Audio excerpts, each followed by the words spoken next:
The town hall glowed with the warm flicker of chandeliers, their light bouncing off polished wood floors, the air thick with the scent of my carefully arranged lilies and the tang of catered wine, voices buzzing over a string quartet I'd suggested. At 70, I stood by the gala's dessert table, my gray hair swept into a loose bun, my blue eyes scanning a crowd that barely noticed me. My hands smoothing a sage green dress, a silver rose pendant, my late sister Nora's gift, cool against my chest. I'd spent months planning this event as a retired florist, crafting centerpieces for Willow Creek's community leaders, expecting gratitude, connection. But instead, I was Miriam, the woman who'd brought the flowers. My name tag smudged, my efforts fading into the clink of glasses and laughter. I'd poured weeks into the gala, selecting balloons, coordinating with vendors, hoping to celebrate our town's shared work. But guests passed my arrangements, lilies, roses, ferns, without a glance, their smiles quick, their eyes on louder figures. I'd given my life to flowers, arranging bouquets for weddings, funerals, and my nephew Caleb's milestones.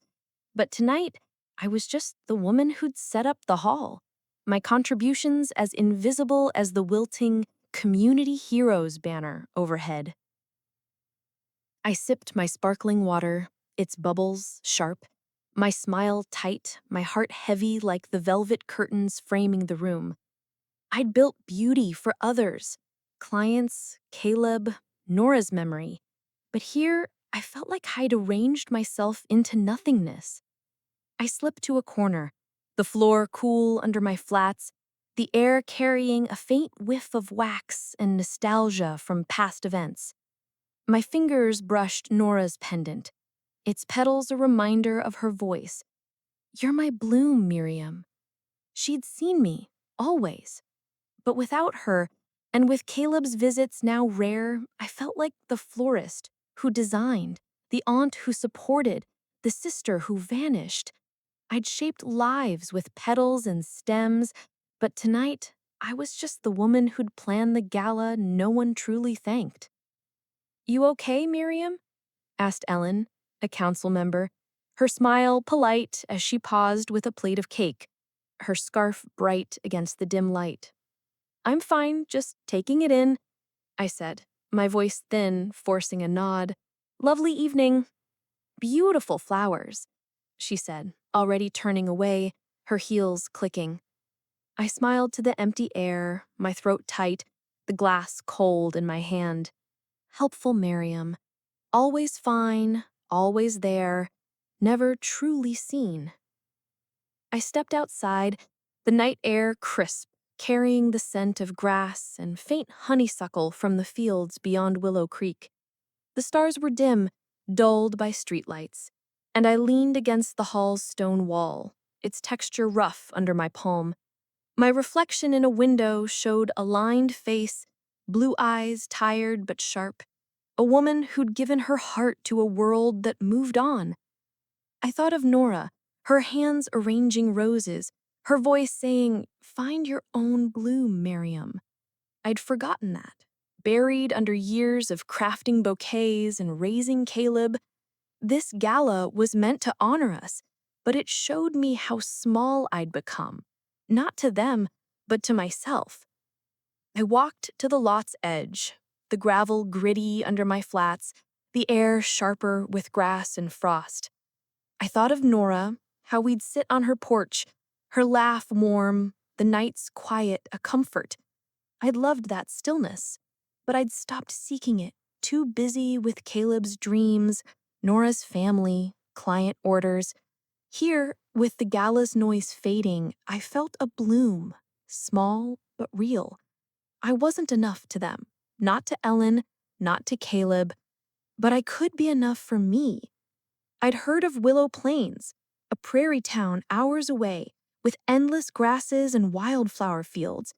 It was a whisper from Nora's stories, but it felt like a call to start again. The bedroom was hushed, lit by a single lamp's warm glow, its light catching the edges of a floral journal on my nightstand, the air carrying the faint scent of chamomile tea I'd brewed to calm my racing thoughts. At 70, I'd spent decades in this Willow Creek house, arranging bouquets, raising Caleb, honoring Nora's memory. But last night's gala, its chatter ignoring my centerpieces, my efforts unseen, had left me feeling like a wilted bloom, not a woman with a life. My gray hair was loose, brushing my shoulders, my blue eyes catching the lamplight, and I wore a soft shawl over a cotton nightdress, its hem frayed from restless nights. I was ready to find Miriam again, not just the florist who crafted, the aunt who gave, the sister who faded. I opened a cedar drawer, its wood smooth under my fingers, and pulled out my floral journal, its pages yellowed, filled with sketches of roses and dreams I'd jotted beside them. My throat tightened, remembering Nora's voice, warm as she admired my designs, saying, "You are my bloom, Miriam, brightening the world." I'd been her bloom, Caleb's, my clients, thinking love meant arranging their lives. But last night, standing by the dessert table, I'd felt faded, like a flower left too long in the sun. I thought of Nora, her hands pruning stems, her voice saying, "Keep a piece of you, Miriam." I'd ignored her, too busy with Caleb's dreams and client orders.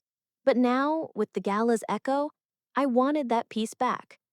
I pulled a suitcase from the closet, its canvas cool and worn and packed carefully. Cardigans, dresses, the floral journal I hadn't touched since Nora's death, each item a quiet vow. The act felt bold, like when I'd sneak away with Nora to watch the plains, her hand warm, the night's silence vast. But this was for me, not her, not Caleb, not my clients. I'd read about Willow Plains, a prairie town hours away, with endless grasses and wildflower fields. It was a name from a magazine, a memory of Nora's stories. But it felt like a call, offering space to find Miriam, the woman I'd buried under years of duty. "You're up late," Caleb said, his voice soft from the hallway, his silhouette in a jacket, his hair mussed from a late shift.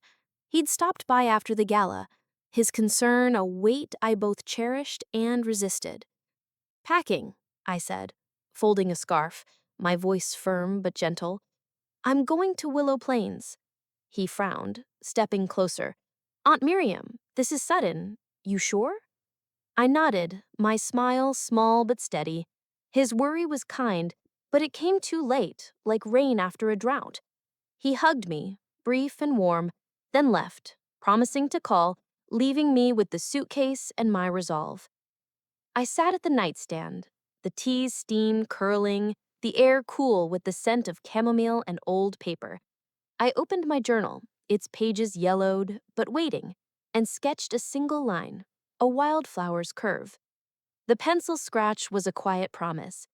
I thought of Nora, how she'd call me her prairie bloom for shining through quiet nights. I'd forgotten how to shine for myself, caught up in client bouquets, Caleb's milestones, Nora's family. But Willow Plains, with its promise of open fields and new dawns, felt like a place I could try. I walked to the window, the glass cool against my palm, the yard dark beyond. The stars were faint, dimmed by streetlights, but steady, like Nora's hand on mine years ago, saying, "You're brighter than you know, Miriam." I smiled, thinking she was teasing, but now, with the suitcase packed and the gala's sting fading, I believed her. I wasn't running away. I was running toward something, a life where I could be more than the florist who arranged, the aunt who waited. I carried the suitcase to my car, the driveway's gravel crunching under my slippers, the night air sharp with grass and frost. The engine hummed as I started it, a sound both familiar and thrilling. I thought of Caleb, his distracted nod at the gala, his life full without me. I loved him, always would, but I couldn't keep dimming for him. I'd call, I'd visit, but first I needed to find myself, to see if Miriam was still there under the years of giving. I drove into the night, the road stretching wide, the headlights cutting through the dark. The radio played softly, an old tune Nora loved, and I hummed along, my voice rusty but mine. Willow Plains was hours away, a speck on the map, but it felt like a beginning. I didn't know what I'd find.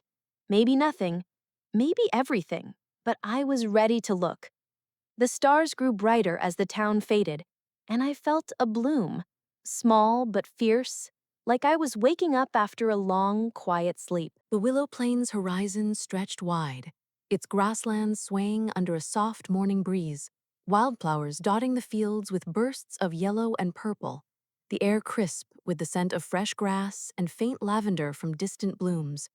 At 70, I'd never traveled alone like this, and this prairie town, with its open skies and quiet paths, felt like a fresh petal, both daunting and full of promise. My gray hair was tucked under a straw hat, my blue eyes scanning the endless plains, and I wore a linen cardigan over a cotton blouse and skirt, my hands gripping a suitcase, fingers stiff from the long drive. I'd left after the gala left me unseen, and now, in Willow Plains, I was searching for Miriam, the woman I'd dimmed under decades of arranging others' lives. I found my rental, a small clapboard cottage with faded shutters and a tin roof, its wooden door cool under my touch. The key was under a clay pot, and the door creaked as I opened it, revealing a simple room smelling of grass and faint lemon polish from a scrubbed floor. The furniture was modest, a woven chair, a pine table with a scratched surface, a bed with a patchwork quilt. I set my suitcase down, the floorboards smooth under my flats, and ran my fingers along a windowsill, its paint chipped but warm. This wasn't home, but it was a space to breathe, a place where I could be more than the florist who crafted, the aunt who gave, the sister who faded. I walked into the town, the dirt path soft under my boots, the air alive with the scent of grass and wildflowers. The main street was quiet, but welcoming, a market with canvas stalls, a bakery with a hand-painted sign, a library with a visitor's welcome notice in faded ink. I stopped at the market, its tables piled with woven baskets and jars of local honey, and bought a small journal, its pages crisp under my fingers. I thought of Nora, how she'd loved prairie mornings, pulling me to watch the fields, her voice warm. "See the bloom, Miriam, it's yours." I'd stopped seeing blooms after she died, too busy with Caleb and my clients. But now, with the plains calm around me, I wanted to try again. "New to Willow Plains?" a voice asked. It was Hazel, a market vendor in her 60s, with short silver hair and warm eyes, her hands arranging jars, her apron dusted with pollen. "Just arrived," I said, my voice hesitant, clutching the journal. "Looking for a fresh start." "Willow Plains opens you up," she said, her smile gentle. "It's got a way of growing on you." I nodded, her words settling like a soft breeze, and walked on, the town's hum quiet behind me. I found a bakery nearby, its windows steaming with warmth, and ordered tea, its heat grounding as I sat at a counter, its surface worn but smooth. The air smelled of fresh bread and lavender, and I opened my journal, sketching a wildflower's curve, the pencil's scratch a quiet comfort. The town moved around me, vendors calling, a dog trotting by, and I felt out of place, my hat too neat, my hands too soft. But there was freedom in being unknown, no one expecting me to arrange bouquets or plan Caleb's life. Back at the cottage, I sat on a small porch, the plain's silence vast, the air cooling with the scent of grass and earth. The sky was turning gold, the stars just visible, and I thought of Caleb, his distracted nod at the gala, his life full without me. I'd left a note, and he hadn't called yet, but here, with the plain's gentle sway, I didn't need his eyes to feel alive. I was starting to see Miriam, not as the aunt who gave, but as a woman who could dream. I opened my journal again, the silver rose pendant from Nora warm against my chest, its glint catching the fading light. I sketched the market, its colors bold, Hazel's words echoing, "It's got a way of growing on you." I thought of Nora, how she'd loved the plains, saying, Find your bloom, Miriam. It's waiting. I wasn't sure I belonged here yet, but I was willing to try. The grasslands stretched wide before me, their silence alive, and I felt a bloom, small but real. I was afraid, but I was in Willow Plains, and that was enough for now. The Willow Plains sunrise painted the grasslands gold. Wildflowers swaying in a gentle breeze, their petals catching light. The air crisp with the scent of dew-soaked grass and the faint sweetness of prairie clover. At 70, I'd been in this prairie town for a week, and its quiet rhythm, the hum of bees, the rustle of grasses, was kindling a warmth I hadn't felt since Nora's days. My gray hair was loose, brushing my neck, my blue eyes tracing the horizon, and I wore a linen cardigan over a cotton blouse and skirt, my hands holding my floral journal, its pages now flecked with wildflower sketches. I'd come to Willow Plains after the gala left me invisible, and now, with the plains calm, I was finding small joys to claim as Miriam, not just the florist who gave everything. I stopped by a field of black-eyed Susans, their yellow petals vibrant against the earth, and sat on a weathered bench, its wood warm from the morning sun. I opened my journal, sketching the flower's delicate curves, the pencil's scratch blending with the prairie's soft hum. The act felt like reclaiming a piece of me, a way to see through my eyes, not Caleb's needs or my client's requests. I thought of Nora, how we'd walk through fields, her laugh warm as she'd say, "Find the bloom, Miriam, it's everywhere." I'd stopped looking for blooms after she died, too busy arranging bouquets and parenting. But now, with the plains rhythm in my heart, I felt it again, faint but alive. I wandered into the town, the dirt paths soft under my boots, the air carrying the rich scent of fresh-baked bread from a market stall. I stopped there, its canvas swaying gently, and bought a warm roll, its yeasty flavor grounding me as I bit into it.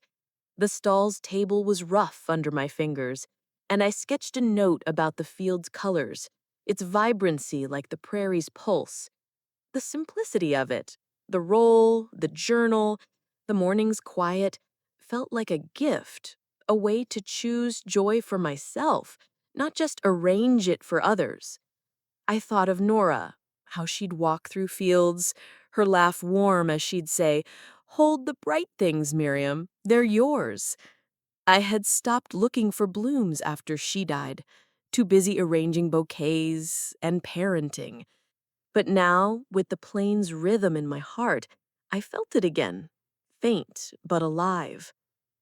I wandered into the town, the dirt paths soft under my boots, the air carrying the rich scent of fresh-baked bread from a market stall. I stopped there, its canvas swaying gently, and bought a warm roll, its yeasty flavor grounding me as I bit into it. The stall's table was rough under my fingers, and I sketched a note about the field's colors, its vibrancy like the prairie's pulse. The simplicity of it, the roll, the journal, the morning's quiet, felt like a gift, a way to choose joy for myself, not just arrange it for others. I thought of Nora, how she loved my quiet moments, calling them my prairie bloom. I thought my bloom was in giving, but now I saw it could be this, choosing to notice, to sketch, to keep something for myself. The stars came out, sharp against the dark, and I stayed on the porch, the patchwork quilt from the cottage around my shoulders. Willow Plains wasn't home yet, but it was a place where I could grow, where I could find joy in small things, a journal, a roll, a kind word. I wasn't whole, but I was closer, and that was enough for now. The grasslands whispered their gentle song, their silence alive, and I smiled, my pencil still in hand, ready for whatever came next.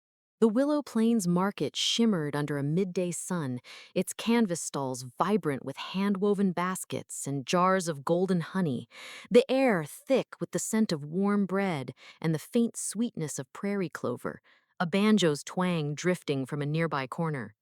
At 70, I'd been in this prairie town for 2 weeks, and its rhythm, the buzz of bees, the sway of grasses, was weaving itself into me, kindling a sense of belonging I hadn't felt since Nora's days. My gray hair was tied back with a scarf, my blue eyes catching the sunlight, and I wore a linen cardigan over a cotton blouse and skirt, my hands holding my floral journal, its pages now lined with wildflower sketches. I'd come to Willow Plains after the gala left me unseen, and now, with the town's warmth and new faces, I was finding not just joy, but connection, a place for Miriam to grow. I walked to a honey stall, its jars glinting under the sun, the air carrying the sweet scent of clover. Hazel, the vendor, had become a steady presence, her stall a daily stop, her kindness easing me open. I bought a small jar of wildflower honey, its weight grounding in my palm, and sat at a bench, sketching the market's colors in my journal. The act was becoming a ritual, a way to claim Willow Plains as mine. Not as the florist who arranged or the aunt who planned, but as Miriam, who could belong. I wandered to a shaded clearing where locals gathered, their voices mingling with the banjo's melody. There I met Jonah, a beekeeper in his late 60s, his face weathered like prairie soil, his laugh soft as he checked a small hive, his flannel shirt dusted with pollen. I paused, drawn to his quiet focus, and sketched his hands, their lines like the plain's gentle slopes. I thought of Nora, how she'd loved watching gardeners, saying, "They know the prairie's pulse, Miriam." I'd stopped seeking pulses after she died, too busy with Caleb and my clients. But now, with Jonah's steady tending and the town's hum, I felt them stirring again. "Got a good eye for detail," Jonah said, nodding at my journal, his voice low, his eyes kind under a straw hat. "Just trying," I said, my voice shy but warm, showing him the page. "It's new for me." "New keeps you growing," he said, his smile crinkling his face. "Keep sketching." His words landed softly, like a seed on the wind, and I smiled, feeling seen in a way I hadn't at the gala. Hazel joined us later, her apron swapped for a scarf, and we sat under an oak tree, its shade cool, the air carrying the scent of honey and grass. They shared stories, her honey-making traditions, his years tending bees, and I listened, my journal open, feeling a spark of belonging. I told them about the gala, how my arrangements sat unnoticed, my voice steady but tinged with old hurt. They nodded, their eyes gentle, not judging, but understanding. And I felt a weight lift, like I wasn't just the florist who organized or the aunt who waited, but someone who could be known. I walked back to the clapboard cottage, the sun high, the air warm with the scent of grass and earth. The town was alive, vendors laughing, a child chasing a butterfly, and I felt part of it, not just a visitor. I thought of Caleb, how he'd called yesterday, his voice brief, asking if I was okay. I'd said yes, but I hadn't told him how Willow Plains was waking me, how Hazel's smile and Jonah's quiet wisdom were showing me I could be more than the florist, the aunt, the sister. I'd spent years giving my bloom to others, thinking it was enough. But here, with new faces, I was learning to shine for myself. Back at the cottage, I sat on the porch, the plain's silence vast, the air cooling with the scent of clover and earth. I opened my journal and sketched Jonah's hands, Hazel's warmth, the way the plains felt like a friend. I thought of Nora, her voice saying, "Find your people, Miriam, they'll hold you." I was finding them now in Willow Plains, small moments, in the kindness of strangers who saw me, not for what I did, but for who I was. The stars came out bright against the dark, and I stayed on the porch, the patchwork quilt around my shoulders.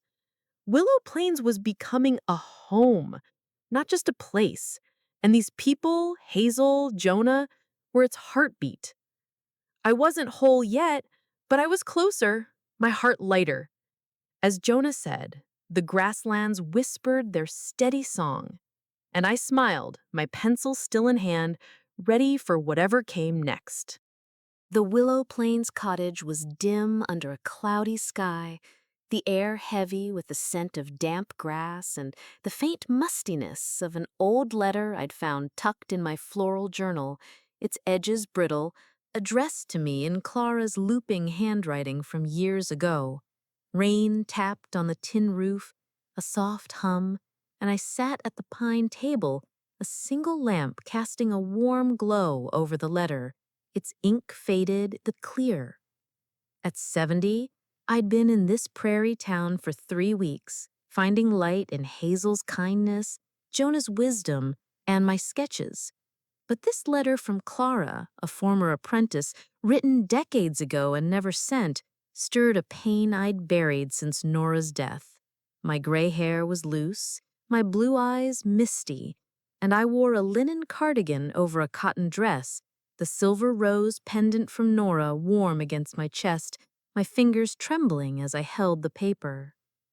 The letter was short, sharp, written when Clara left my flower shop after a falling out, her words heady with hurt.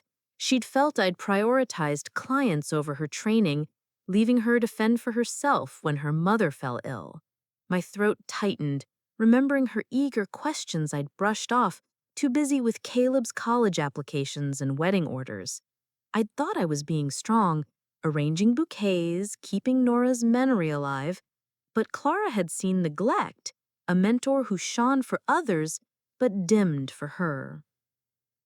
The gala, with its ignored arrangements, had shown me I'd faded, and now with this letter's weight, I saw I'd lost not just myself, but a friend too. I thought of Nora, how she'd nudge me to check on Clara, saying, "She needs your bloom, Miriam." I'd tried, but I'd buried my own bloom too busy arranging for others. I stood, the chair scraping the floorboards, and walked to the window, the glass cool and streaked with rain.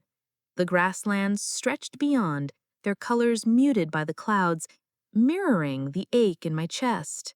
I'd poured myself out, crafting bouquets, raising Caleb, supporting Nora's family, thinking it was love, but it had left me wilted, a vase with no water.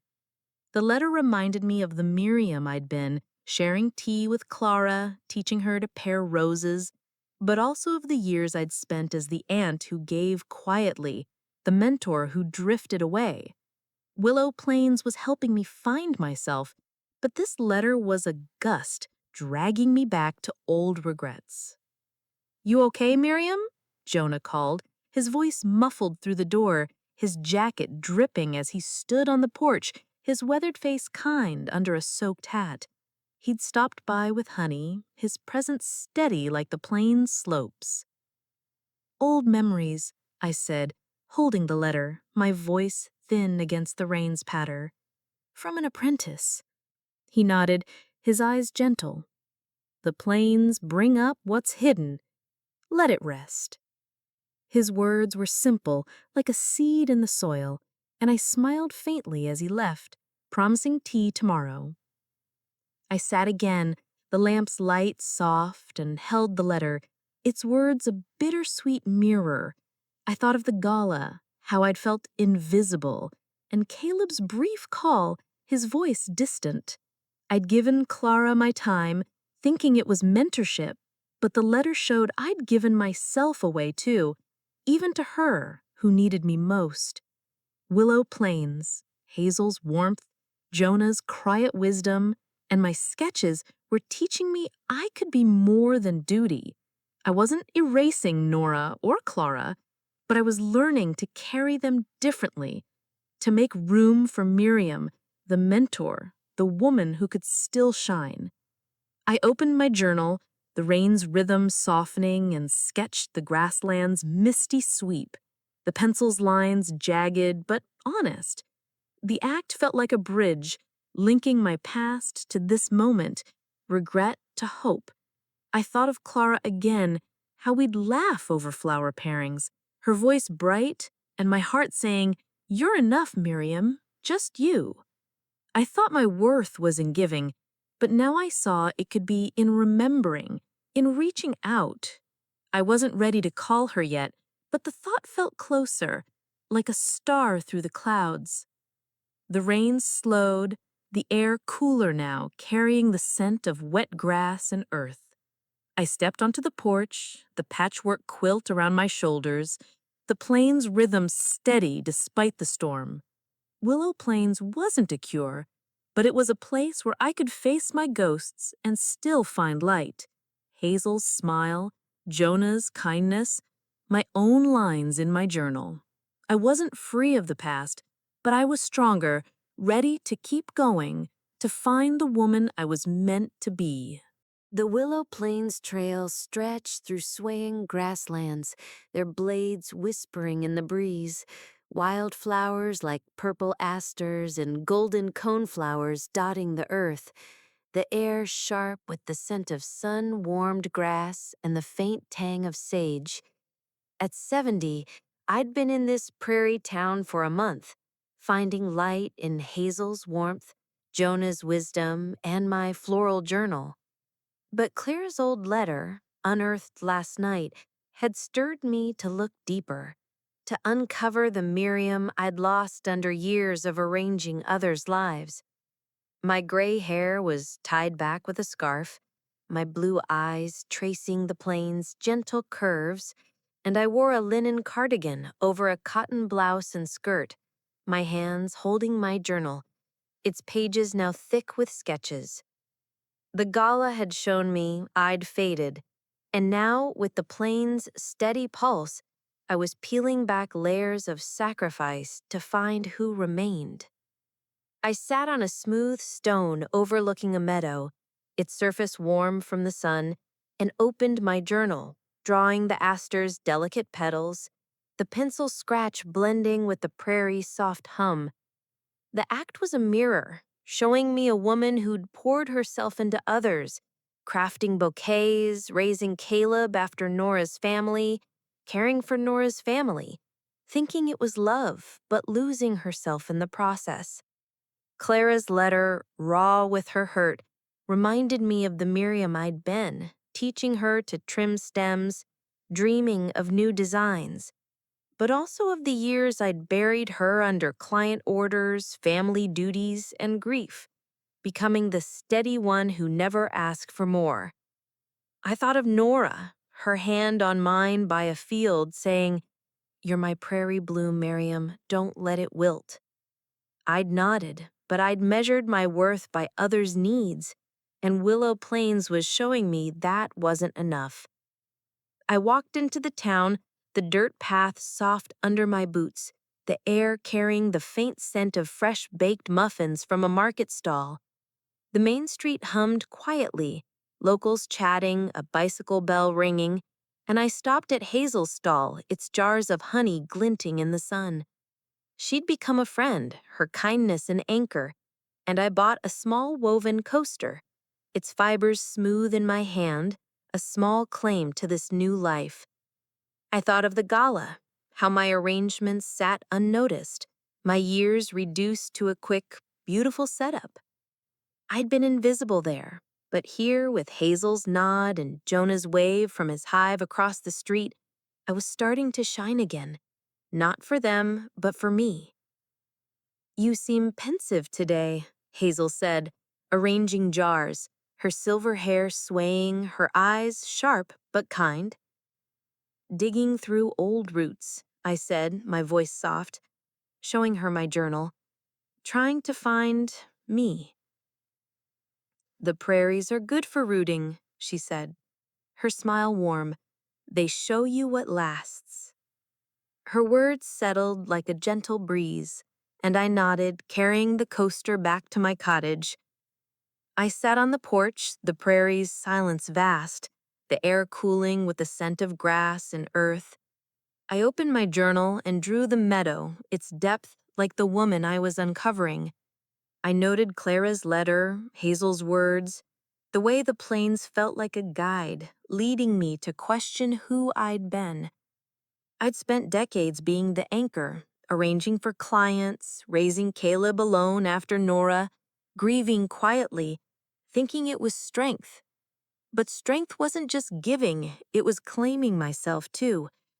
Willow Plains, with its grasses and kind faces, was showing me I could be Miriam, not just the roles I'd worn. I thought of Caleb, his brief calls, his voice polite but distant, and the gala, where my efforts were ignored. I'd poured my light into him, expecting it to reflect back, but it hadn't.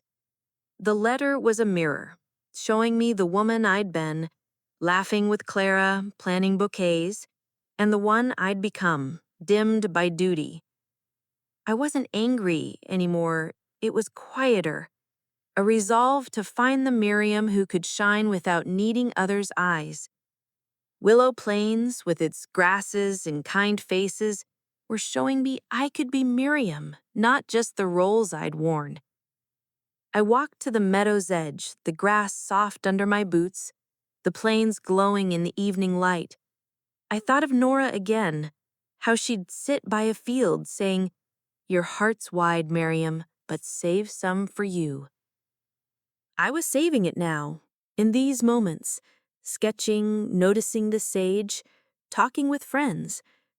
Willow Plains wasn't a cure, but it was a place to grow, to ask who I was when I wasn't giving.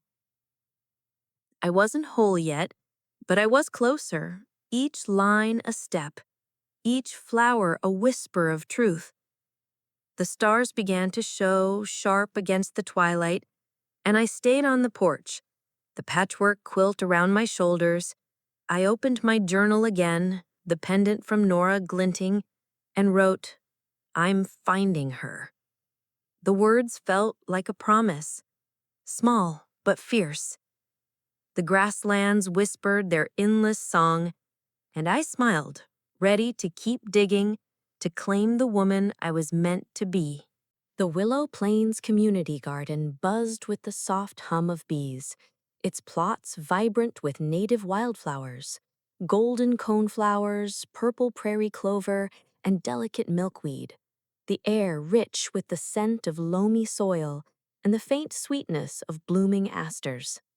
At 70, I'd been in this prairie town for 5 weeks, finding myself through Hazel's kindness, Jonah's wisdom, and my floral journal.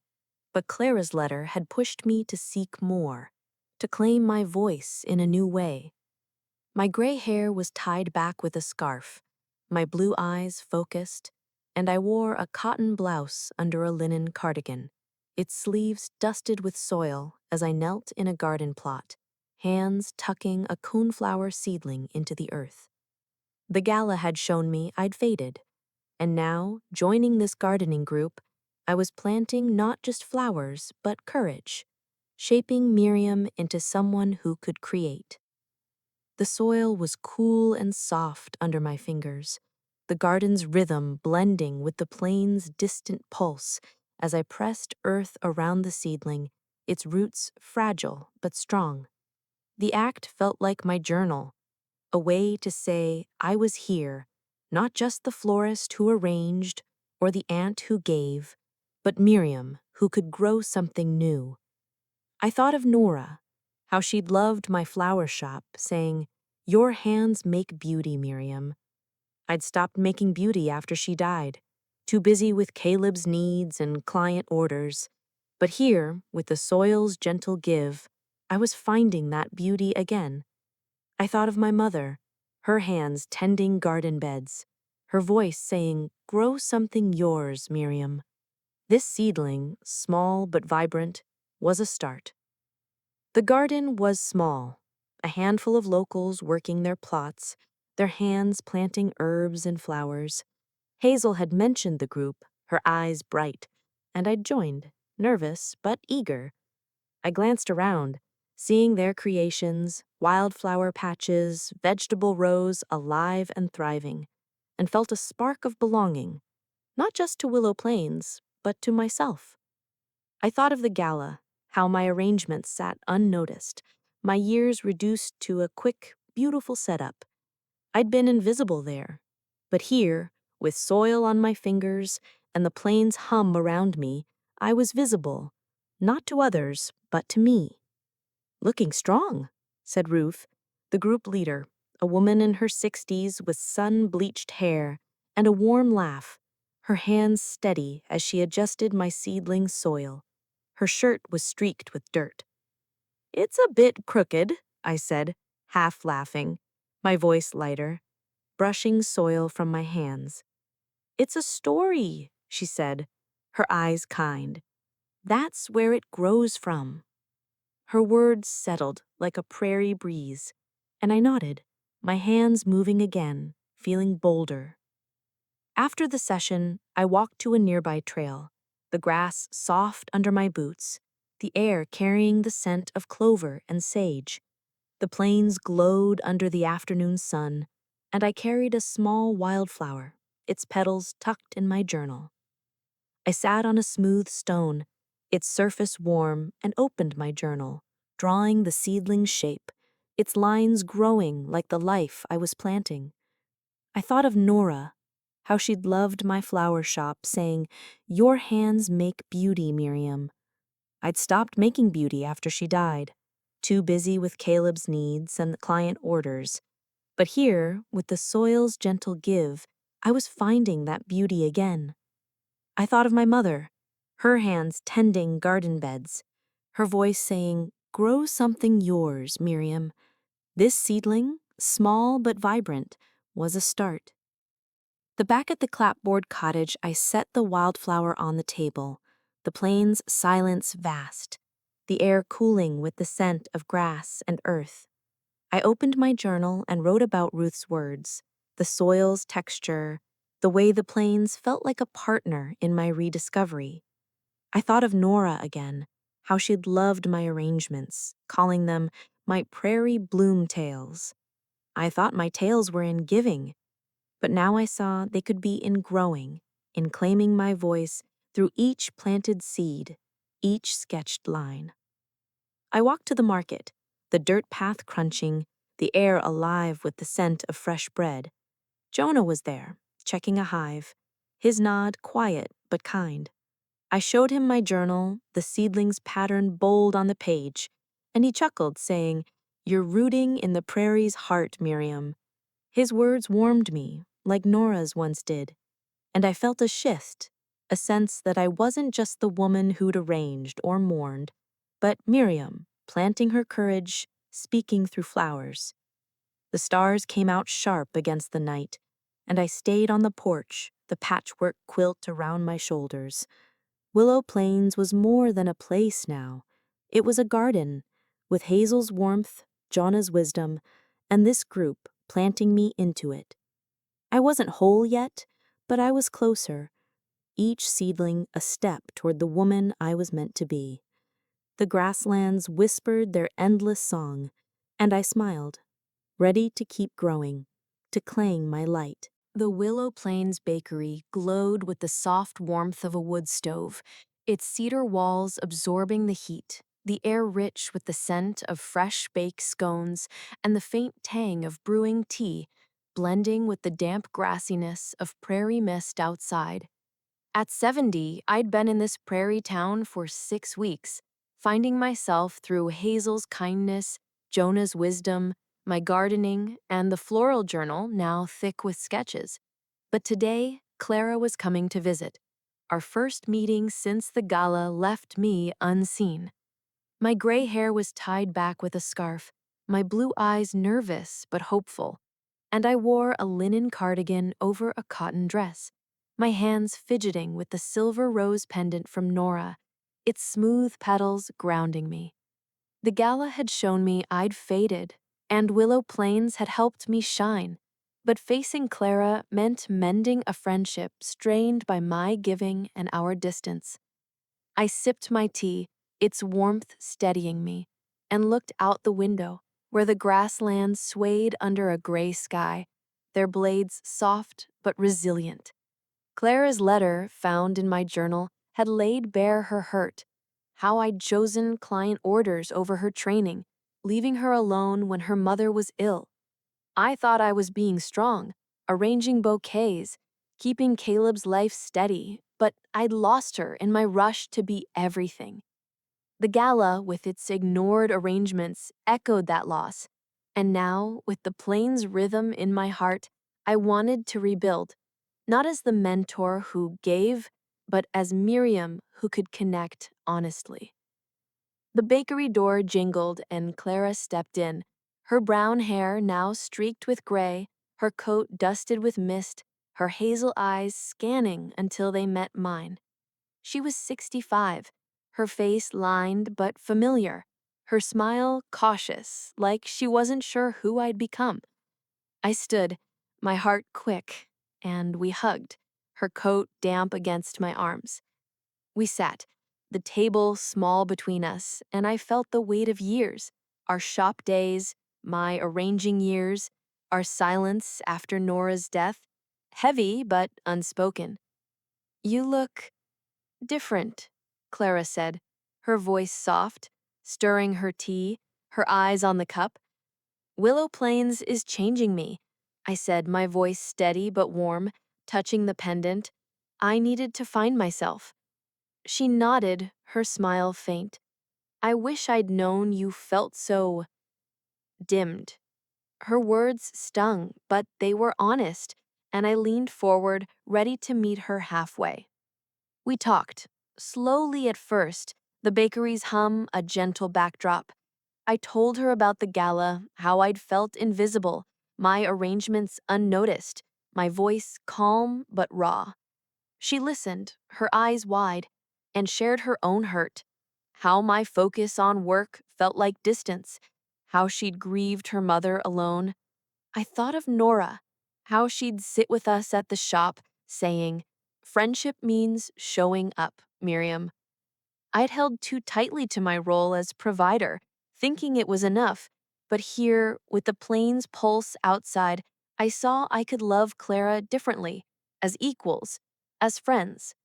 We laughed, a soft sound, over memories of pairing roses, and cried when we spoke of our losses, our silence a shared ache. I showed her my journal, its pages filled with wildflower sketches and garden notes, each a piece of the Miriam I was finding. She traced a sketch of a coneflower, her smile small but real, and told me about her life, her new floral shop, her quiet struggles, her regret for pulling away. The bakery grew quieter, the air cooler now, carrying the scent of mist and scones, and I felt a bridge forming, fragile but strong, like the pendant's petals.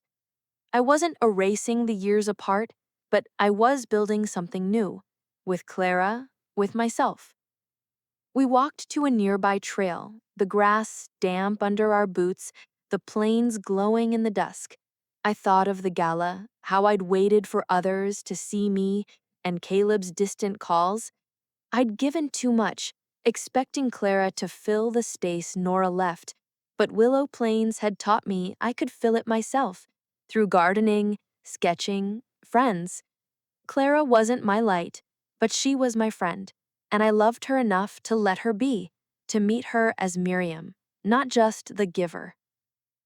Back at the clapboard cottage, we sat on the porch, the plains murmur steady, the air rich with grass and earth.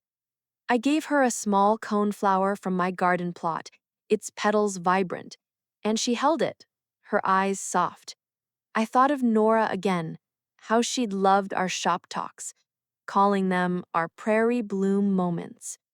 I was making new moments now, with Clara, with myself. Willow Plains wasn't a cure, but it was a place to mend, to build bridges, to shine. The Willow Plains grasslands shimmered under a late afternoon sun, their blades glowing gold, wildflowers like coneflowers and asters swaying gently, the air sharp with the scent of warm grass and the faint sweetness of prairie clover, a distant meadowlark's song weaving through the quiet. At 70, I'd been in this prairie town for 2 months, planting a new life through Hazel's warmth, Jonah's wisdom, my garden seedlings, and the mended bond with Clara, whose visit yesterday had left me lighter, whole, in a way I hadn't expected. My gray hair was loose, catching the breeze, my blue eyes bright with peace, and I wore a cotton dress under a linen cardigan, my hands holding a small coneflower, its petals vibrant from my garden plot. The gala had shown me I'd faded, but Willow Plains had helped me claim my light, shining as Miriam, a woman who chose herself. I walked along a trail, the grass soft beneath my bare feet, the plains' rhythm steady and soothing. I stopped by a meadow, its slopes bright with wildflowers, their colors vivid against the green, and knelt, placing the coneflower on a smooth stone, its purple petals bold in the sunlight. It was a gift to the plains, a way to say I was here, not just surviving, but thriving. I thought of Nora, her voice calling me her prairie bloom, and how I'd lost that bloom, giving too much to Caleb, my clients, and my grief. Willow Plains had given it back through Hazel's smile, Jonah's stories, Clara's laughter, my sketches, and gardening. I'd come here unsure, but now, with the plains' gentle hum, I stood steady, my roots deep in this quiet town. I thought of my mother, how we'd sat by a garden, her voice saying, "You're enough, Miriam, just you." I'd bloomed here in Willow Plains' small moments, sketching asters, eating scones, planting with Ruth. The gala, with its ignored arrangements, felt like a distant echo, its sting softened by this place. I'd been invisible there. But here, with soil on my fingers and the plain song in my ears, I was seen. Not just by others, but by myself. I wasn't perfect, but I was whole. And that was enough. "You're radiant today," Hazel said, joining me, her silver hair loose, her shawl fluttering, her smile warm as she walked from her stall. "Feeling it," I said, my voice steady, standing to hug her. "This place, it's home." "The plains knew you belonged," she said, her eyes crinkling. "We all did." Her words wrapped around me like a warm breeze, and I smiled, my heart full. I walked to the market, the dirt path crunching under my boots, the air alive with the scent of fresh bread and clover. Jonah was there, tending a hive, his nod quiet but kind. I opened my journal, drawing the meadow, its lines like the stories I planted. I thought of Clara, how we'd laughed and cried, rebuilding our bond as friends, not just memories. She'd left this morning, promising to visit again, and I'd felt peace, knowing I loved her without needing her to complete me. She'd called today, her voice warmer, and I'd told her about the plains, my gardening, my new home. Back at the clapboard cottage, I sat on the porch, the plains' silence vast, the air cooling with the scent of grass and earth. I opened my journal and drew the meadow, its clarity like the Miriam I'd found. I noted Hazel's words, Jonah's nod, the coneflower I'd left, each a root in my foundation. Willow Plains wasn't a cure, but a garden, where I'd shaped a life, gardening, sketches, friendships, a renewed bond with Clara. I thought of Nora, again, how she'd called my moments by the plains my bloom tales. That bloom was mine now, not in giving, but in living, in choosing myself. The stars came out bright against the dark, and I stayed on the porch, the patchwork quilt around my shoulders. I looked at the plains, their sweep endless, and felt whole, not perfect, but enough. To anyone listening, I'd say this: believe you're enough. Start over no matter your age. Share your story. Willow Plains taught me it's never too late to choose yourself, to find your light and shine. I was Miriam, and I was home.